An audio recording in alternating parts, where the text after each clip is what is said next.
Good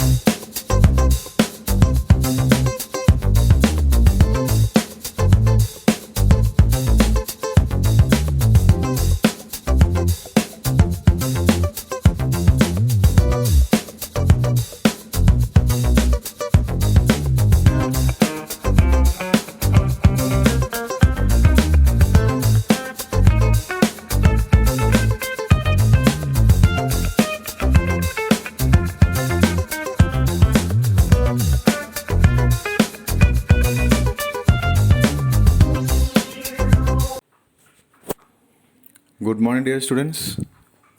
Once again, all are welcome to the next class on income tax and GST. അപ്പോൾ എല്ലാവർക്കും ഒരിക്കൽ കൂടെ സ്വാഗതം.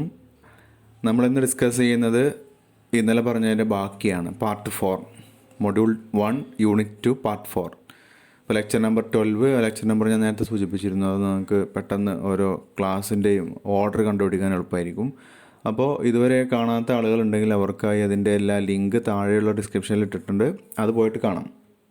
ഇനി നമുക്ക് ഇന്നത്തെ ക്ലാസ്സിലേക്ക് പോവാം. വളരെ പെട്ടെന്ന് തന്നെ നമുക്ക് കാര്യങ്ങൾ മനസ്സിലാക്കാം. ചുരുക്കിയിട്ട് ഞാൻ അതുകൊണ്ട് എക്സ്പ്ലെയിൻ ചെയ്യുന്നത്. നമ്മളിന്ന് ഡിസ്കസ് ചെയ്യുന്നത് ഓൾട്ടർനേറ്റ് മിനിമം ടാക്സ് എന്നുള്ള ഒരു കോൺസെപ്റ്റാണ്, AMT എന്ന് പറയും. അപ്പോൾ അതെന്താണ്, അതിൽ നിന്നുള്ള ക്വസ്റ്റ്യൻ എങ്ങനെയാണ് സോൾവ് ചെയ്യുന്നത് എന്നുള്ളതാണ്. ചെറിയൊരു കാര്യമാണ്, ടെക്സ്റ്റിൽ ഒരു ചെറിയ ഭാഗത്ത് അത് ഡിസ്കസ് ചെയ്യുന്നുണ്ട്. അപ്പോൾ എന്തായാലും ആ ഒരു കോൺസെപ്റ്റ് വിട്ടു പോകണ്ട, അതുകൊണ്ട് അത് മാത്രമായിട്ട് നമുക്ക് ഇന്നത്തെ ക്ലാസ്സിൽ നോക്കാം. ഇനി ഇതിലേക്ക് പോകുന്നതിന് മുമ്പേ നമ്മൾ മറ്റതിൻ്റെ ഒരു ബാക്ക്ഗ്രൗണ്ട് അറിയണം, ഇതെങ്ങനെ വന്നു എന്നുള്ളത്. അപ്പോൾ ഇനീഷ്യലി ദ കോൺസെപ്റ്റ് ഓഫ് മാറ്റ്, ഇപ്പോൾ നമ്മളിവിടെ പറയുന്നത് AMT ആണ്, ഓൾട്ടർനേറ്റ് മിനിമം ടാക്സ് ആണ്. പക്ഷേ അതിന് മുമ്പേ വേറൊരു കാര്യമുണ്ട്, നമ്മൾ മിനിമം ഓൾട്ടർനേറ്റ് ടാക്സ് എന്ന് പറയുന്ന വേറൊരു സാധനമുണ്ട്. ഇതാണ് ആദ്യം വന്നത്, MAT was introduced for companies. അതായത് കമ്പനികൾക്ക് മിനിമം ഓൾട്ടർനേറ്റ് ടാക്സ് എന്ന് പറയുന്ന ഒരു ടാക്സ് ഇൻട്രൊഡ്യൂസ് ചെയ്യുന്നു.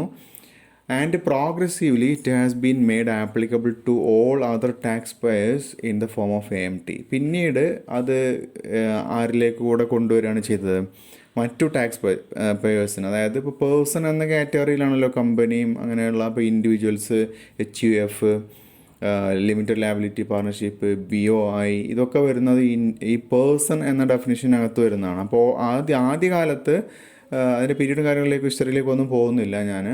ഇത് ഇൻട്രൊഡ്യൂസ് ചെയ്തത് ഈ മാറ്റ് എന്ന് പറയുന്ന രീതിയിലാണ് ഇൻട്രൊഡ്യൂസ് ചെയ്തത്, മിനിമം ഓൾട്ടർനേറ്റ് ടാക്സ്. അപ്പോൾ അത് കമ്പനികൾക്കാണ് ബാധകമായിട്ടുള്ളത്. ഓക്കെ, ഇനി ഇത് എന്തുകൊണ്ട് വന്നു എന്നുള്ളതാണ്. അപ്പോൾ നമുക്കറിയാം ഒരുപാട് ഡിഡക്ഷൻസ് നമ്മൾ മനസ്സിലാക്കിയിട്ടുണ്ട്.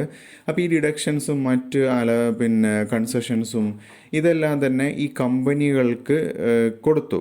അപ്പോൾ കമ്പനികൾ അതെല്ലാം വെച്ച് ക്ലെയിം ചെയ്യാൻ തുടങ്ങി. അങ്ങനെ ക്ലെയിം ചെയ്യാൻ തുടങ്ങിയപ്പോൾ പ്രോഫിറ്റുള്ള കമ്പനിയും ബുക്ക് പ്രോഫിറ്റൊക്കെ വരുന്ന കമ്പനികൾക്ക് പോലും അവസാനം എല്ലാം ക്ലെയിം ചെയ്ത് വരുന്ന സമയത്ത് ടാക്സ് ലയബിലിറ്റി ഇല്ലാത്തൊരവസ്ഥയിലേക്ക് എത്തുന്നു. അതായത് സീറോ ടാക്സ് പേയിങ് കമ്പനീസിൻ്റെ നമ്പർ ഇൻക്രീസ് ചെയ്തു. അപ്പോൾ അതുകൊണ്ടാണ് അത് അങ്ങനെ വന്നപ്പോൾ ഈ സീറോ ടാക്സ് പേയിങ് കമ്പനീസിനെയും കൂടെ ടാക്സ് നെറ്റിലേക്ക് ഇൻക്ലൂഡ് ചെയ്യുക എന്നുള്ള ഉദ്ദേശത്തിലാണ് മിനിമം ഓൾട്ടർനേറ്റ് ടാക്സ് എന്നുള്ള ഈ സാധനം ഗവൺമെൻറ് കൊണ്ടുവരുന്നത്. ഓക്കെ, പിന്നീട് ആദ്യം അത് കൊണ്ടുവന്നു, പിന്നീട് ഇത് എക്സ്റ്റെൻഡ് ചെയ്യുകയാണ് ചെയ്തത് ഈ മറ്റു പേഴ്സൺസിനും കൂടെ അത് ബാധകമാകുന്ന രീതിയിൽ. അങ്ങനെയാണ് AMT വരുന്നത്, ഓൾട്ടർനേറ്റ് മിനിമം ടാക്സ് വരുന്നത്. ഓക്കെ, അപ്പോൾ മിനിമം ഓൾട്ടർനേറ്റ് ടാക്സും ഉണ്ട്, ഓൾട്ടർനേറ്റ് മിനിമം ടാക്സും ഉണ്ട്. മിനിമം ഓൾട്ടർനേറ്റ് ടാക്സ് എന്നുള്ളത് കമ്പനികൾക്ക് ബാധകമായിട്ടുള്ളതും ഓൾട്ടർനേറ്റ് മിനിമം ടാക്സ് എന്നുള്ളത് ഈ നോൺ കോർപ്പറേറ്റ് സ്ഥാപനങ്ങൾക്ക്, പേഴ്സൺ എന്നുള്ള വിഭാഗത്തിൽ വരുന്ന individual, HUF, body of individuals, AOP, അതുപോലെ ഈ LLP പോലെയുള്ള പേഴ്സൺസിനാണ് ഇത് ബാധകമായിട്ട് വരുന്നത്. ഓക്കെ, ഇതാണ് അതിൻ്റെ ഒരു ബാക്ക്ഗ്രൗണ്ട്. അപ്പോൾ ചുരുക്കത്തിൽ ടാക്സ് ലയബിലിറ്റിയിൽ നിന്ന് ഒഴിവാക്കുക എന്ന രീതിയിലുള്ളതാണ് ഇതിൻ്റെ ഒരു പ്രധാന ലക്ഷ്യം. നമുക്കിത് നോക്കാം. Alternate minimum tax, AMT. It is the minimum amount of tax on persons other than the company. അപ്പോൾ അവിടെ പ്രത്യേകം പറയുന്നത് ശ്രദ്ധിച്ചല്ലോ, കമ്പനി അല്ലാത്ത പേഴ്സൺസിന് അടയ്ക്കേണ്ടതായിട്ടുള്ള മിനിമം എമൗണ്ട് ഓഫ് ടാക്സിനെയാണ് നമ്മൾ ഓൾട്ടർനേറ്റ് മിനിമം ടാക്സ് എന്ന് പറയുന്നത്. ഇനി ഈ AMT is similar to MAT in case of കമ്പനീസിൻ്റെ കേസിലുള്ള മാറ്റ് അതുപോലെയുള്ള സാധനം തന്നെയാണ് AMT എന്ന് പറയുന്നത്. ഇനി AMTയുടെ റേറ്റ്, അപ്പോൾ നമ്മൾ സാധാരണഗതിയിൽ കാൽക്കുലേറ്റ് ചെയ്യുമ്പോൾ ഒരു ഇൻഡിവിജ്വലിൻ്റെ റേറ്റ് കാൽക്കുലേറ്റ് ചെയ്യണമെങ്കിൽ നമ്മൾ സ്ലാബ് റേറ്റുകളുണ്ടല്ലോ, അപ്പോൾ പല പല സ്ലാബിലേക്ക് നമ്മൾ അതിനെ മാറ്റിയിട്ടാണ് അതിൻ്റെ റേറ്റ് കാൽക്കുലേറ്റ് ചെയ്യുന്നത്. എന്നാൽ ഈ ഓൾട്ടർനേറ്റ് മിനിമം ടാക്സ് വരുമ്പോൾ അവിടെ ഒരു ഫ്ലാറ്റ് റേറ്റാണ്, ഒറ്റ റേറ്റേ വരുന്നുള്ളൂ. പല സ്ലാബായിട്ടൊന്നും ചെയ്യില്ല. ടോട്ടൽ ടാക്സബിൾ ഇൻകം എടുത്തിട്ട് അതിൻ്റെ പുറത്ത് അവർ അഡ്ജസ്റ്റഡ് ഇൻകം എടുക്കുന്നത്, അഡ്ജസ്റ്റഡ് ടോട്ടൽ ഇൻകം എടുക്കുന്നു, അതിൻ്റെ പുറത്ത് നേരിട്ട് 18.5% അടിക്കുകയാണ് ചെയ്യുക. ഓക്കെ, അപ്പോൾ നിങ്ങൾക്ക് ഇവിടെ കാണാം AMT റേറ്റ് എന്ന് പറഞ്ഞാൽ 18.5% on adjusted total income. Okay, എന്നിട്ട് പിന്നെ അതിനോട് കൂടെ സർചാർജ് ആപ്ലിക്കബിൾ ആണെങ്കിൽ അതുണ്ടായിരിക്കും, അതുപോലെ സെസ് ഉണ്ടായിരിക്കും. പിന്നെ ഈ AMT കാൽക്കുലേറ്റ് ചെയ്യുന്ന അഡ്ജസ്റ്റഡ് ടോട്ടൽ ഇൻകത്തിൻ്റെ പുറത്താണ്. അപ്പോൾ ഈ അഡ്ജസ്റ്റഡ് ടോട്ടൽ ഇൻകം എന്തെന്നുള്ള കാര്യം നമുക്ക് പിന്നീട് മനസ്സിലാക്കാം. പിന്നെ അത് മാത്രമല്ല, അവിടെ ഉള്ളൊരു കണ്ടീഷൻ, ഈ adjusted total income 20 lakh cross ചെയ്യുന്ന സമയത്താണ്, അല്ലെങ്കിൽ 20 lakh എക്സീഡ് ചെയ്യുമ്പോഴാണ് ഈ ഒരു പ്രൊവിഷൻ ബാധകമായിട്ട് വരുന്നത്, ഓൾട്ടർനേറ്റ് മിനിമം ടാക്സ് കാൽക്കുലേറ്റ് ചെയ്യേണ്ടി വരുന്നത്. ഓക്കെ, ഇനി ചുരുക്കത്തിൽ ഓൾട്ടർനേറ്റ് മിനിമം ടാക്സ് എന്ന് പറഞ്ഞാൽ നമുക്ക് എന്താണെന്ന് വെച്ചാൽ എന്ത് പറയും, ഈ ലാസ്റ്റ് സെൻറ്റൻസ് എഴുതിയാൽ മതി. The tax computed by applying 18.5% plus surcharge and cess as applicable on adjusted total income is called AMT. അതായത് 18.5% നിരക്കിൽ സർചാർജും അതുപോലെ സെസ്സും അതിനനുസൃതമായിട്ട് വരും. അത് അഡ്ജസ്റ്റഡ് ടോട്ടൽ ഇൻകത്തിൻ്റെ മേൽ അപ്ലൈ ചെയ്തുകൊണ്ട് കാൽക്കുലേറ്റ് ചെയ്യുന്ന ടാക്സിനെ വിളിക്കുന്ന പേരാണ് AMT, ഓൾട്ടർനേറ്റ് മിനിമം ടാക്സ്. ഇനി താഴെ ആ ബോക്സിൽ കാണാതെ നേരത്തെ പറഞ്ഞ കാര്യം തന്നെയാണ്, AMT is similar to minimum alternate tax in case of companies. പിന്നെ കമ്പനിയുടെ കേസിൽ AMT വരുന്ന റേറ്റ് ഇവിടെ ജസ്റ്റ് ഒന്ന് കാണിച്ചിട്ടുണ്ട്, അവിടെ 15% ആണ് വരിക. പിന്നെ അതിൽ ചെറിയ വേറെ ഓപ്ഷൻസിലൊക്കെ 9% വരുന്ന കേസ് രണ്ടിലും ഉണ്ട് കേട്ടോ, AMTയിൽ അതുപോലെ മാറ്റിലൊക്കെ ഉണ്ട്. അത്ര ഡീപ്പായിട്ടൊന്നും നമുക്ക് പോകേണ്ട കാര്യമില്ല, അതൊക്കെ ഹയർ ക്ലാസ്സിലെത്തുമ്പോൾ നമുക്ക് കുറച്ചുകൂടെ ഡീറ്റെയിൽ ആയിട്ട് മനസ്സിലാക്കാം. The tax computed by applying 15% plus നേരത്തെ പറഞ്ഞ പോലെ തന്നെ സർചാർജ് ആപ്ലിക്കബിൾ ആണെങ്കിൽ അത്, പിന്നെ സെസ് എന്തായാലും ഉണ്ടാവും, cess as applicable on book profit is called MAT. Book പ്രോഫിറ്റിൻ്റെ മുകളിലാണ് മാറ്റ് കാൽക്കുലേറ്റ് ചെയ്യുക. അതായത് കമ്പനിയുടെ കേസിൽ നമ്മൾ എടുക്കുന്ന പ്രോഫിറ്റ് ഏതായിരിക്കും, ബുക്ക് പ്രോഫിറ്റ് ആയിരിക്കും. എന്നാൽ ഓൾട്ടർനേറ്റ് മിനിമം ടാക്സിൻ്റെ കേസിൽ നമ്മൾ എടുക്കുന്നത് അഡ്ജസ്റ്റഡ് ടോട്ടൽ ഇൻകം ആയിരിക്കും. ഇതാണ് അതിലെ ബേസിക് ആയിട്ടുള്ള രണ്ട് ഡിഫറൻസ്. മനസ്സിലായല്ലോ? ഇനി നമുക്ക് നെക്സ്റ്റ് മനസ്സിലാക്കാനുള്ളത് അതിൻ്റെ പ്രൊവിഷൻസ് ആണ്, provisions of alternate minimum tax. ഒന്നാമത് മനസ്സിലാക്കാനുള്ളത് liability to pay AMT.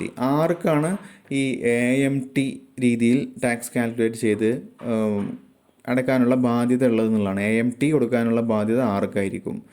AMT is liable to pay person other than company. നമ്മൾ മനസ്സിലാക്കി, കമ്പനി അല്ലാത്ത വ്യക്തിക്കാണ് കൊടുക്കേണ്ടുന്നത്.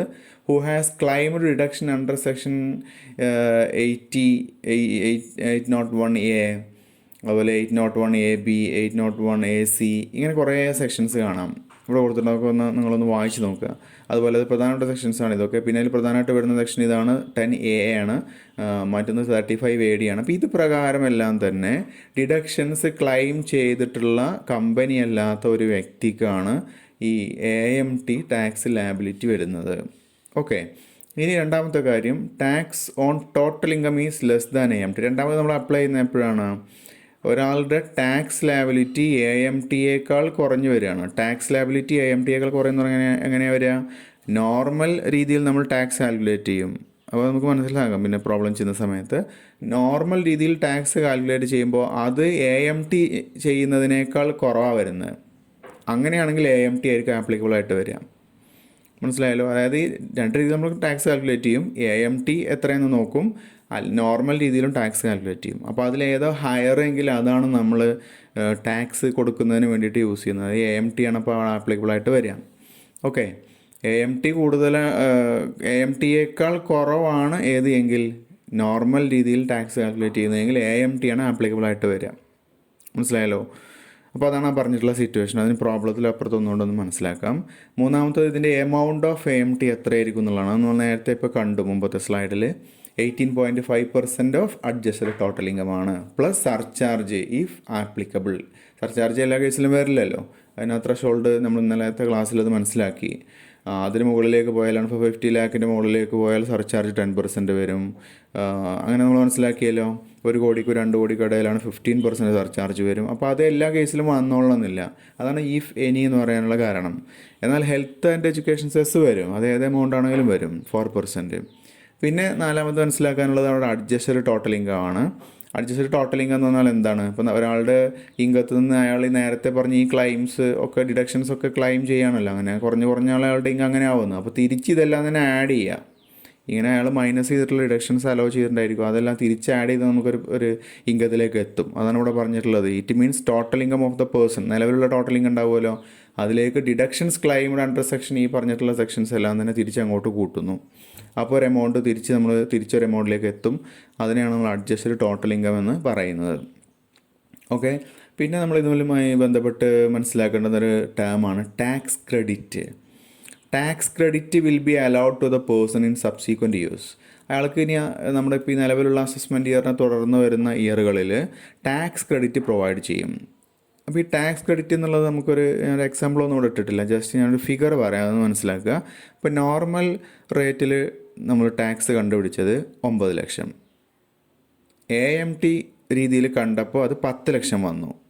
നോർമൽ ടാക്സ് 9 ലക്ഷവും AMTയിൽ കണ്ടപ്പോൾ 10 ലക്ഷവും വന്നു. അപ്പോൾ ഏതാണ് അടക്കേണ്ടി വരിക?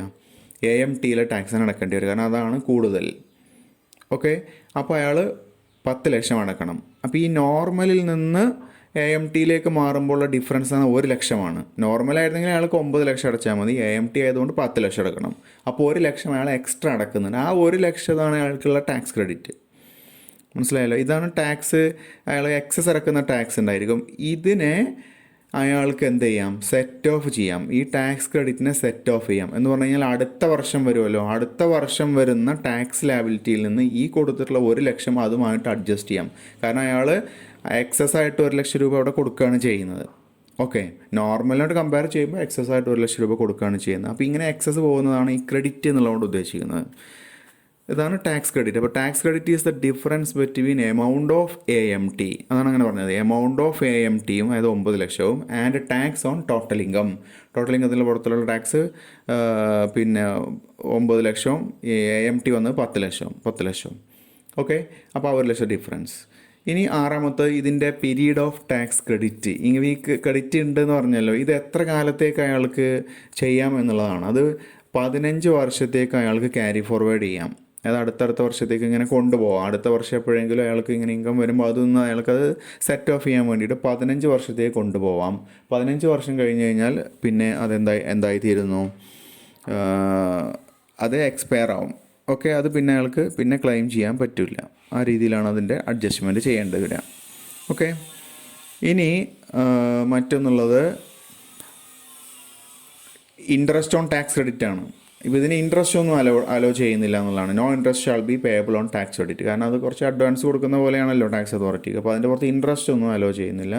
പിന്നെ 9ാമത് പറയുന്നത് enhance or reduce the tax credit. ഇനിയിപ്പോൾ എന്തെങ്കിലും കേസിൽ റീ അസസ്മെൻറ്റ് നടക്കുകയോ അല്ലെങ്കിൽ അപ്പീലിന് അല്ലെങ്കിൽ amount of tax payable is enhanced or reduced, ഈ ടാക്സ് പേബിളിൻ്റെ എമൗണ്ട് എന്തെങ്കിലും അപ്പീലിൻ്റെ പുറത്തോ മറ്റോ ഒക്കെ അത് എൻഹാൻസ് ചെയ്യുകയോ കൂട്ടുകയോ അല്ലെങ്കിൽ കുറയ്ക്കുകയോ ഒക്കെ ചെയ്തു കഴിഞ്ഞാൽ ഇതിനനുസരിച്ചുകൊണ്ട് ഈ എമൗണ്ട് ഓഫ് ടാക്സ് ക്രെഡിറ്റിലും അതിനനുസരിച്ചുകൊണ്ടുള്ള അഡ്ജസ്റ്റ്മെൻറ്റുകൾ ചെയ്യുന്നു എന്നതാണ്. ഓക്കെ, പിന്നെ 10ാമത്തത് ഓഡിറ്റ് റിപ്പോർട്ടാണ്.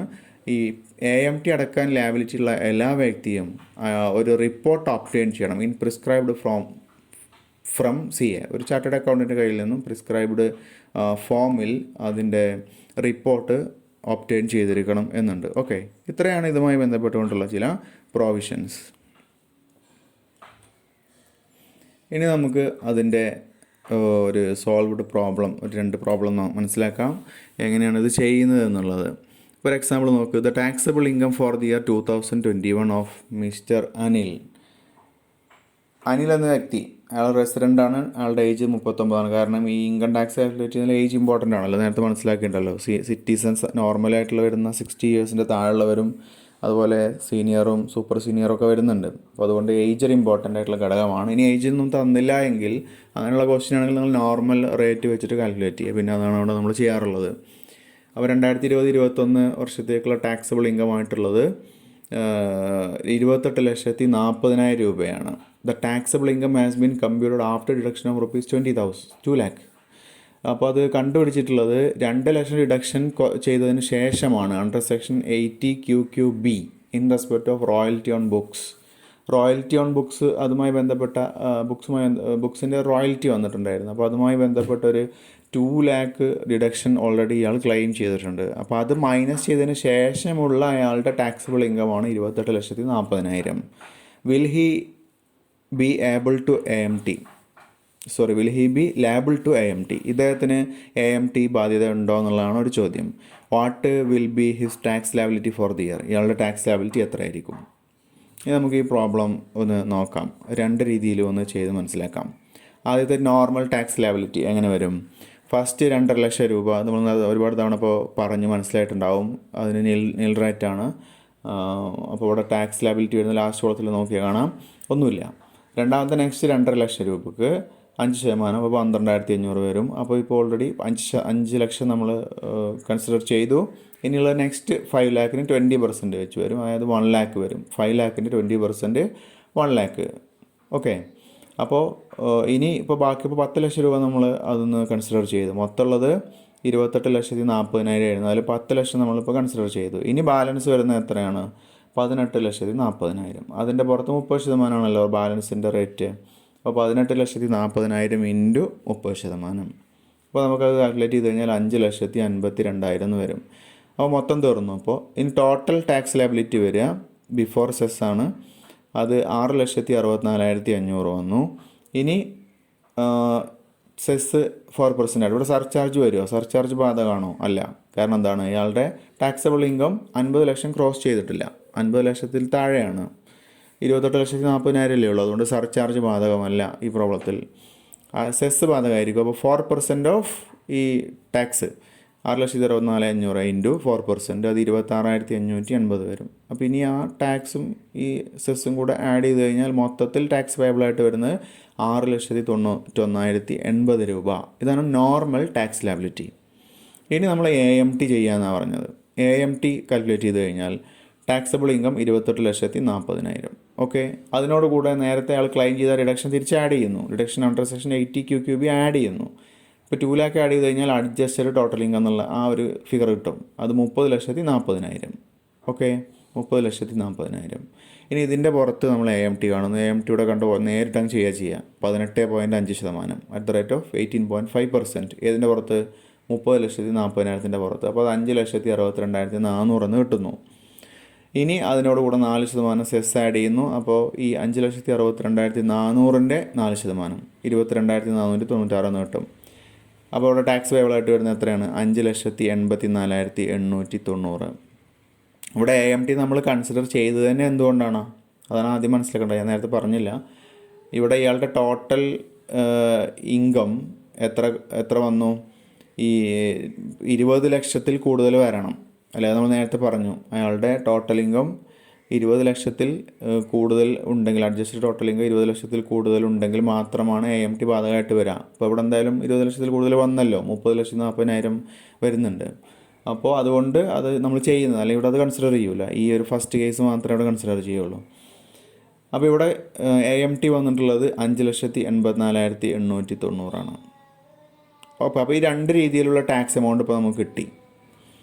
നോർമലിൽ 6,91,080, AMTയിൽ 5,84,890. ഇനി ഇതിൻ്റെ റൂൾ എന്താണ്? ഈ ബ്ലാക്ക് ബോക്സിൽ നിങ്ങൾക്ക് കാണാം. ഹയർ ഓഫ് ആണ് പറയാം. ഇതിൽ ഏതിലാണ് ഹയർ വരുന്നത് അതാണ് കൊടുക്കേണ്ടി വരിക. അപ്പോൾ ഹയർ ആയിട്ട് വരുന്നത് ഏതായിരിക്കും? നോർമൽ ടാക്സ് ആണ്. 6,91,080 ഇതാണ് ഹയർ ആയിട്ട് വരുന്നത്. അപ്പോൾ അത് അടക്കേണ്ടി വരുന്നു. ഓക്കെ, അപ്പോൾ ഇവിടെ AMTയിലെ ടാക്സ് എല്ലാം അടക്കേണ്ടി വരുന്നത്. അപ്പോൾ ഇവിടെ പിന്നെ ടാക്സ് ക്രെഡിറ്റ് ഉണ്ടായിരിക്കുമോ? ഇല്ല. കാരണം ഇയാൾ നോർമൽ ടാക്സ് ലയബിലിറ്റിയിലല്ലേ അടക്കുന്നത്. AMT തിരിച്ചായിരുന്നെങ്കിൽ ടാക്സ് ക്രെഡിറ്റ് ഉണ്ടായിരിക്കും. തിരിച്ചെന്ന് പറഞ്ഞാൽ എങ്ങനെ? ഈ നോർമൽ ടാക്സ് ലയബിലിറ്റി 5,84,896, AMT 6,91,080. അങ്ങനെ വന്നു കഴിഞ്ഞാൽ AMT ആയിട്ടുള്ള 6,91,080 അടക്കേണ്ടി വരിക. ഓക്കെ, അപ്പോൾ ടാക്സ് ക്രെഡിറ്റ് എന്ന് പറഞ്ഞാൽ എന്തായിരിക്കും? ഈ 6,91,080 മൈനസ് 5,84,896 ആ ഒരു ഫിഗറിൽ വരുന്ന ഡിഫറൻസ് ഉണ്ടല്ലോ, ഈ ഡിഫറൻസാണ് അവിടെ ടാക്സ് ക്രെഡിറ്റ് ആയിട്ട് വരിക. അത് നേരത്തെ പറഞ്ഞല്ലോ. അതിന് അടുത്ത വർഷം അയാൾ എക്സസൈസ് കൊടുക്കുകയാണത്. അപ്പോൾ അടുത്ത വർഷങ്ങളിൽ നിന്ന് അയാൾക്ക് അത് അഡ്ജസ്റ്റ് ചെയ്യാം. അത് പോട്ടെ. ഇനി നമുക്ക് വേറൊരു എക്സാമ്പിളൂടെ നോക്കാം.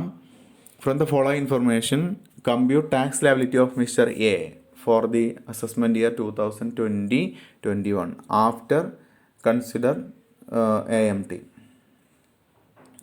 ഇതിൽ AMT കൂടെ കൺസിഡർ ചെയ്യാൻ പറഞ്ഞിട്ടുണ്ട്. പിന്നെ തന്ന ഐറ്റംസ് നോക്കാം. Income from HP, house property എന്നുള്ള ഇൻകം 2 lakh ഉണ്ട്. ഇൻകം ഫ്രം ബിസിനസ് 35 ലക്ഷം ഉണ്ട്. പിന്നെ ഡിഡക്ഷൻ എലിജിബിൾ ആയിട്ടുള്ളത് 80IBയിൽ 6 ലക്ഷത്തിന് ഡിഡക്ഷൻ എലിജിബിൾ ആണ്. പിന്നെ ഡൊണേഷൻ കൊടുത്തിട്ടുണ്ട്. PMNRFലേക്ക് ഡൊണേഷൻ പോയിട്ടുള്ളത് 1 lakh പോയിട്ടുണ്ട്. പിന്നെ ഡിവിഡൻറ്റ് ഫ്രം ഫോറിൻ കമ്പനി 20,000 കിട്ടിയിട്ടുണ്ട്. ഇത്രയും ഐറ്റംസാണുള്ളത്. ഇത് വെച്ചുകൊണ്ട് ഇദ്ദേഹത്തിൻ്റെ ടാക്സ് ലയബിലിറ്റി കൺസിഡർ ചെയ്യണം. ഓക്കെ, കമ്പ്യൂട്ട് ചെയ്യണം. രണ്ട് രീതിയിലും ചെയ്യണം. നമുക്കതിൻ്റെ ആൻസർ ചെയ്ത ഭാഗം നോക്കാം. Computation of total income of mister A for the assessment year 2020-21. അപ്പോൾ ആദ്യം ഇൻകം ഫ്രം ഹൗസ് പ്രോപ്പർട്ടിയാണ് 2 lakh. പിന്നെ income from business 35 lakh. Income from other source 20,000, അതായത് ആ ഡിവിഡൻറ്റിൻ്റെ കേസാണ് 20,000. അപ്പോൾ ഗ്രോസ് ടോട്ടൽ ഇൻകം വന്നിട്ടുള്ളത് എത്ര വന്നു? 37,20,000 വന്നു. പിന്നെ സെക്ഷൻ 2 സെക്ഷനിലുള്ള ഡിഡക്ഷൻസ് ഉണ്ട്. ലെസ് ഡിഡക്ഷൻസ് ഒന്ന് 180IBയിൽ വരുന്ന ഡിഡക്ഷൻസ് ഉണ്ട്. അതൊന്ന് 6 lakh എലിജിബിൾ ആണെന്ന് പറഞ്ഞല്ലോ. പിന്നെ 80Gയിൽ ഡൊണേഷൻ്റെ കേസാണ്. ഡൊണേഷൻ്റെ കേസിൽ 80Gയിൽ വന്നിട്ടുള്ളവർ ഡിഡക്ഷൻ ഉണ്ട് 1 lakh. ഓക്കെ, അപ്പോൾ ഇത്രയും നമ്മൾ ചെയ്ത് കഴിഞ്ഞാൽ 7 ലക്ഷം രൂപ കിട്ടും. അത് ഈ 37,20,000 നിന്നും ഈ 7 ലക്ഷം രൂപ മൈനസ് ചെയ്യുന്നു. അപ്പോൾ അത് മൈനസ് ചെയ്ത് കഴിഞ്ഞാൽ നമുക്ക് കിട്ടുന്നത് 30,20,000 വരും. ഇനി നമുക്ക് അതിൻ്റെ ടാക്സ് ലയബിലിറ്റി കമ്പ്യൂട്ട് ചെയ്യുന്നു. അപ്പോൾ ടാക്സ് ഓൺ ടോട്ടൽ ഇൻകം 30,20,000. അതിന് ഇവിടെ സ്ലാബിൽ നിന്നൊന്നും ചെയ്തിട്ടില്ല. ആ ടോട്ടൽ കാൽക്കുലേറ്റ് ചെയ്യാം. ടോട്ടൽ നമ്മൾ നേരത്തെ ചെയ്ത പോലെ തന്നെ ചെയ്യാം. ഓക്കെ, അങ്ങനെ ചെയ്ത് കഴിഞ്ഞാൽ 7,18,500 രൂപ എന്ന് കിട്ടും. അതിലേക്ക് 4% സെസ് ആഡ് ചെയ്ത് കഴിഞ്ഞാൽ 28,740. അങ്ങനെ total tax on total income 7,47,240. ഇതാണ് നോർമൽ രീതിയിൽ കണ്ടുപിടിച്ച് കഴിഞ്ഞാൽ വരുന്ന ടാക്സ് 7,47,240. ഇനി അഡ്ജസ്റ്റഡ് ടോട്ടൽ ഇൻകം നമ്മൾ കാൽക്കുലേറ്റ് ചെയ്യണം. അപ്പോൾ ടോട്ടൽ ഇൻകം ഇവിടെ വന്നത് 30,20,000 ആണല്ലോ. ഈ ഡിഡക്ഷൻസ് ക്ലെയിം ചെയ്തതിന് ശേഷമുള്ളതാണ് ടോട്ടൽ ഇൻകം. അതിനോട് കൂടെ ഈ സാധനങ്ങൾ തിരിച്ച് നമ്മൾ ആഡ് ചെയ്യുന്നു. ഓക്കെ, അതിൽ ആഡ് ചെയ്യുന്ന ഏതാണ്? ആ ഡിഡക്ഷൻ അണ്ടർ സെക്ഷൻ 80IB ആണ് ആഡ് ചെയ്യുന്നത്. ഈ 6 ലക്ഷം. ഓക്കെ, അത് മാത്രമേ ആഡ് ചെയ്യുള്ളൂ. 6 ലക്ഷം എല്ലാം ആഡ് ചെയ്യുന്നില്ല. അത് നേരത്തെ നമ്മൾ പ്രൊവിഷൻസ് പറഞ്ഞതിൽ സെക്ഷൻസിൻ്റെ നമ്പർ പറഞ്ഞിട്ടുണ്ട്. അത് ഒന്നുകൂടെ ഒന്ന് ശ്രദ്ധിക്കുക. അപ്പോൾ തിരിച്ച് ആഡ് ചെയ്ത് കഴിഞ്ഞാൽ അഡ്ജസ്റ്റഡ് ടോട്ടൽ ഇൻകം ആയിട്ട് വരുന്നത് 36,20,000 വരും. ഓക്കെ, 30ലേക്ക് ഈ 6 ലക്ഷം കൂടെ ആഡ് ചെയ്യുന്നു. 36,20,000. ഇനി ആ വന്നതിൻ്റെ പുറത്ത് നമ്മൾ 18.5% AMT കാൽക്കുലേറ്റ് ചെയ്യുന്നു. അപ്പോൾ അത് 6,69,700 വരും. പ്ലസ് അതിൻ്റെ പുറത്ത് 4% സെസ്സും 26,788 വരും. അപ്പോൾ ഇത് കൂട്ടി കഴിഞ്ഞാൽ ടോട്ടൽ വരിക 6,96,488. ഇനി നമ്മൾ ടാക്സ് ലയബിലിറ്റി നേരത്തെ നമ്മൾ ചെയ്ത പോലെ തന്നെ ടോട്ടൽ ഇൻകത്തിൻ്റെ പുറത്തുള്ള ടാക്സും നോർമൽ ടാക്സും പിന്നെ എമൗണ്ട് ഓഫ് AMTയും ഇതിലേതാണോ ഹയർ നോക്കുക. അപ്പോൾ ഇതിൽ 7,47,240 ആയിട്ടുള്ള നോർമൽ ടാക്സ് ലയബിലിറ്റിയാണ് കൂടുതൽ. അപ്പോൾ അതുകൊണ്ട് ടാക്സ് ലയബിലിറ്റി വരുന്നത് ഇതായിരിക്കും 7,47,240. ഓക്കെ, നേരത്തെ ചെയ്തിരുന്ന അതേ പാറ്റേണിലുള്ളൊരു ക്വസ്റ്റ്യൻ തന്നെയാണ് ഇതും, വ്യത്യാസമല്ല. അപ്പോൾ ഇത് മനസ്സിലായി എന്ന് വിചാരിക്കുന്നു. ഇനി നമുക്ക് അടുത്തതായി ഡിസ്കസ് ചെയ്യാനുള്ളത് ഈ ചാപ്റ്ററിലെ ലാസ്റ്റ് ആയിട്ടുള്ളൊരു കാര്യമാണ്. അതോടുകൂടെ ഈ ചാപ്റ്റർ അവസാനിച്ചു. Rebate and relief of tax ആണ്. അപ്പോൾ അതെന്താണെന്നുള്ളതും അതിൻ്റെ 1-2 പ്രോബ്ലംസ് നമുക്ക് അടുത്ത ക്ലാസ്സിൽ മനസ്സിലാക്കാം. അപ്പോൾ ഇതുവരെയുള്ള ക്ലാസ്സൊക്കെ എല്ലാവർക്കും മനസ്സിലായി എന്ന് വിചാരിക്കുന്നു. ബാക്കി നമുക്ക് അടുത്ത ക്ലാസ്സിൽ ഡിസ്കസ് ചെയ്യാം. Thank you for watching.